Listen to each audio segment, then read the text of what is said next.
Ta banque ne te dit pas pourquoi elle refuse ton dossier. On va voir dans cette vidéo 3 filtres qu'elle applique réellement et on va voir les éléments que ton banquier regarde avec soin pour analyser ton dossier et te donner une réponse. En 2025, on était à plus de 45% de dossiers bancaires refusés par les banquiers contre 15% en 2019. Donc oui, en effet, l'obtention d'un crédit bancaire est devenue plus difficile que ça ne l'était car la banque applique une grille de scoring beaucoup plus difficile et beaucoup plus stricte qu'auparavant. Donc dans cette vidéo, on va parler des 3 filtres qu'un banquier applique lorsqu'il analyse votre dossier avant de vous donner un retour. Je m'appelle Mathéo, j'ai acheté mon premier appartement à 18 ans et j'ai actuellement 18 logements en location courte durée sur la ville de Toulouse. J'ai acheté toutes ces opérations via des financements immobiliers, donc je vais vous parler un petit peu aussi de mes retours d'expérience, des retours d'expérience que m'ont partagé mes banquiers afin de vous les retranscrire au mieux et que vous puissiez les utiliser pour votre dossier bancaire. Filtre numéro 1, ça va être la stabilité.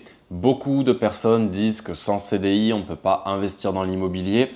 C'est faux, c'est une idée reçue. Alors bien sûr que le CDI aujourd'hui amène par définition le plus de stabilité possible. En tout cas, c'est comme ça que le perçoit un banquier. Maintenant, on pourrait rentrer également dans un contre-argument et dire qu'on n'est pas forcément plus en sécurité dans un travail CDI que dans un travail entrepreneurial ou dans un travail à son compte. Mais que vous soyez en CDI, que vous soyez chef d'entreprise, que vous soyez artisan, profession libérale, ce qui va compter plus que le type de contrat ou l'argent que vous pouvez gagner, ça va être la stabilité de ces revenus. Je vous conseille aujourd'hui de vous présenter devant des banquiers quand vous avez au minimum 24 mois de revenus réguliers.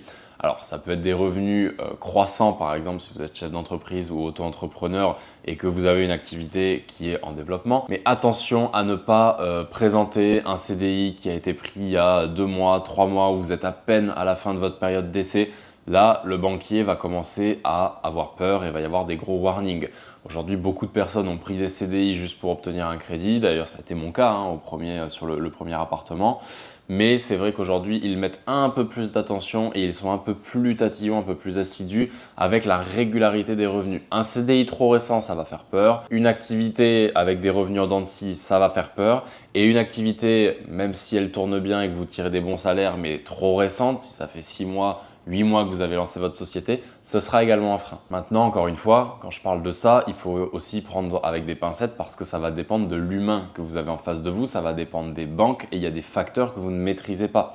Aujourd'hui, chaque banque a un quota de crédit bancaire qu'elle a le droit d'octroyer tous les ans. Si vous arrivez en fin d'année et que la banque a déjà rempli ses objectifs, financé tout ce qu'elle devait financer, elle n'a pas de raison d'aller chercher un client supplémentaire, d'aller financer un client supplémentaire, surtout si c'est un dossier un peu bancal, ou du moins un dossier avec quelques faiblesses, comme par exemple un revenu trop irrégulier. Quand je vous parle de stabilité, c'est juste que ça va vous permettre d'être un appui supplémentaire sur votre dossier, mais attention, si vous avez par exemple aujourd'hui que 9 mois, 10 mois, 12 mois de CDI par exemple, de contrat dans l'entreprise dans laquelle vous travaillez, allez-y, tentez le coup. Et si vous avez d'autres arguments, que vous êtes capable de présenter un bon dossier bancaire, que vous avez une bonne gestion de compte, vous allez tout de même être finançable. Mais c'est un filtre aujourd'hui réel, factuel, que les banquiers utilisent et que les banquiers surtout regardent pour essayer de comprendre la personne et le profil qu'ils ont en face d'eux. Maintenant, on pourrait rentrer davantage en profondeur et je pourrais vous expliquer également quelques techniques moi que j'ai pu utiliser pour réussir tout de même à me faire financer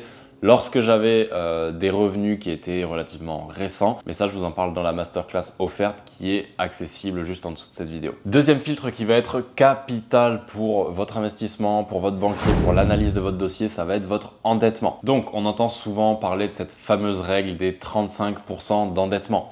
La charge de crédit qui va être généré par l'emprunt que vous allez faire à la banque ne doit pas excéder 35% de vos revenus globaux. Donc, si vous gagnez 3 000 € par mois et que vous empruntez à hauteur de 1 100 € par mois, vous allez être quasiment sur ces 35% d'endettement et vous n'allez pas, enfin en tout cas vous allez avoir du mal à aller au-delà si vous restez dans un dossier très classique. Alors, petit point, beaucoup de personnes font la confusion ou l'ignorent, le taux d'endettement est calculé sur les revenus avant impôt et non pas les revenus après impôt. Je vous le dis quand même parce que ça va dans votre sens, ça va dans la bonne direction entre guillemets, où le taux d'endettement se fait en fonction de votre revenu avant impôt. Donc ça peut vous faire gagner quelques euros tout de même sur votre financement immobilier. Donc là, vous l'avez compris, le but quand on va voir un banquier, ça va être de baisser un maximum son taux d'endettement pour laisser le plus de marge possible pour l'obtention du financement.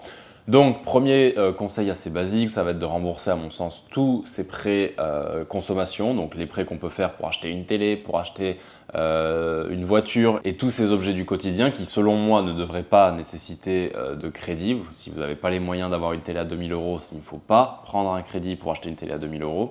Et tout simplement, alors ça c'est une règle un peu plus générale sur la gestion financière, mais si vous n'avez pas les moyens d'acheter quelque chose comptant, il ne faut pas faire de crédit pour l'acheter. Le crédit, les paiements en plusieurs fois sans frais sur Amazon, dans toutes les boutiques, ce sont les meilleurs outils pour vous donner l'illusion que vous avez du pouvoir d'achat alors que vous n'en avez pas.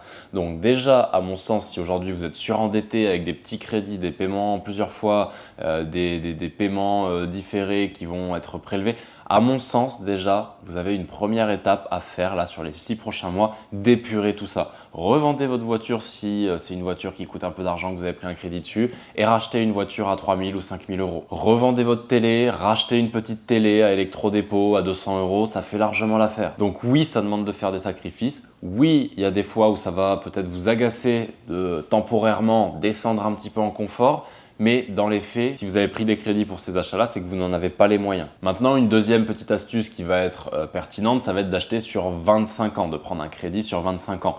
Donc, les banques aujourd'hui ne financent sur 25 ans que les projets de résidence principale. Alors, je mets pareil aussi un petit disclaimer. Moi, j'ai déjà eu des crédits sur 22 ans.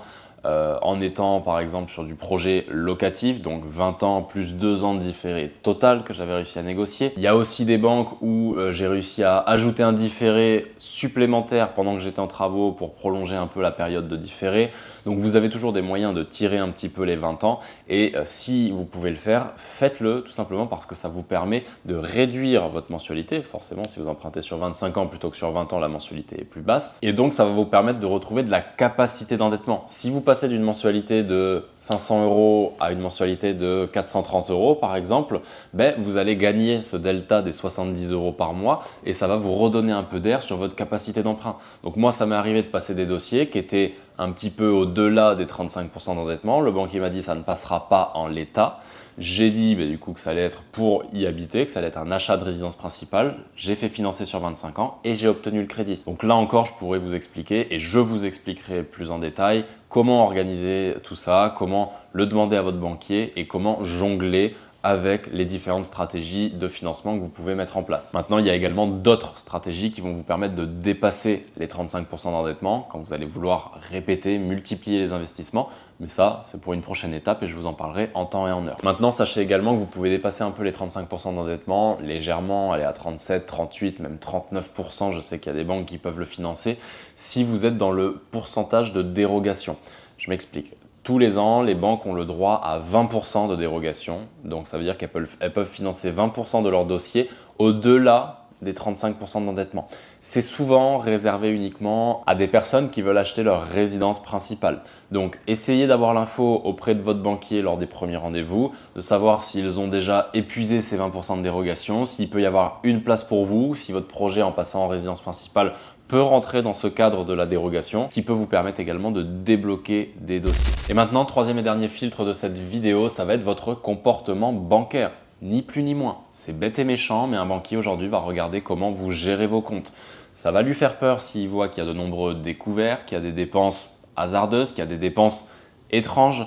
Par exemple, je sais que j'ai des banquiers qui me disent, quand on voit quelqu'un qui n'a pas forcément énormément d'argent de côté, qui va avoir 1000, 2000, 3000 euros sur les comptes, mais qu'on voit des dépenses à coût de 80 euros, 90 euros, 100 euros sur des soirées avec les relevés, parce que vous, sur votre relevé bancaire, quand vous le téléchargez, vous avez l'objet de la transaction et le montant avec la date. Mais eux, n'oubliez pas que quand ils ouvrent vos comptes, ils ont également les horaires des transactions.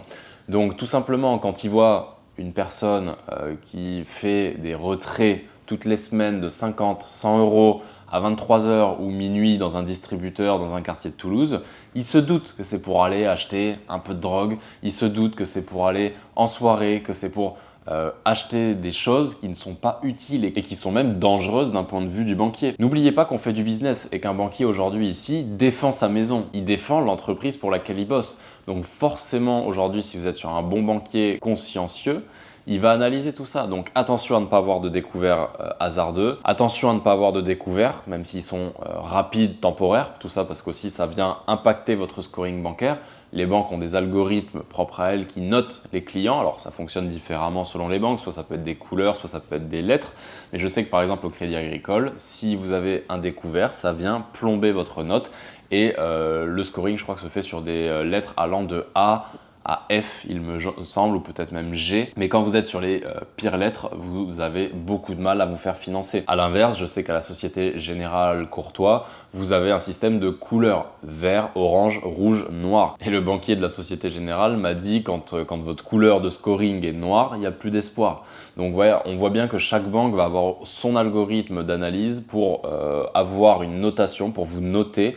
Et si vous avez un profil qui est mal noté, vous allez tout simplement être fortement pénalisé. Donc attention à votre management bancaire, à votre gestion des comptes et faites en sorte de ne pas avoir de dépenses superflues. Ne vous privez pas non plus d'aller faire vos courses pour le banquier. Si vous pouvez le faire, allez-y. Maintenant, voilà, tous les achats, on va dire, étranges, tous les achats un peu douteux, évitez de les faire avec les comptes que vous allez présenter à la banque. Et donc à l'inverse de ça, ce qui va rassurer votre banquier, ça va être d'avoir de l'épargne régulière. Donc même 200 € par mois, ça montre que vous êtes capable d'avoir de la régularité, d'avoir de la rigueur, que vous savez gérer un minimum votre argent. Et si vous êtes capable de mettre ne serait-ce que 150, 200 € par mois de côté, ça va rassurer énormément votre banquier. Voilà pour ces 3 filtres. Bien sûr, il y a d'autres éléments qui vont rentrer en compte dans votre financement, qui vont être importants, comme la qualité de votre dossier, comme votre sérieux, la qualité de votre prévisionnel. Aujourd'hui, oui, un banquier finance un profil, finance une personne, mais finance également un projet. Donc si vous allez le voir avec un bien, avec un appartement, une maison qui a été hyper bien acheté, hyper bien négocié, que vous achetez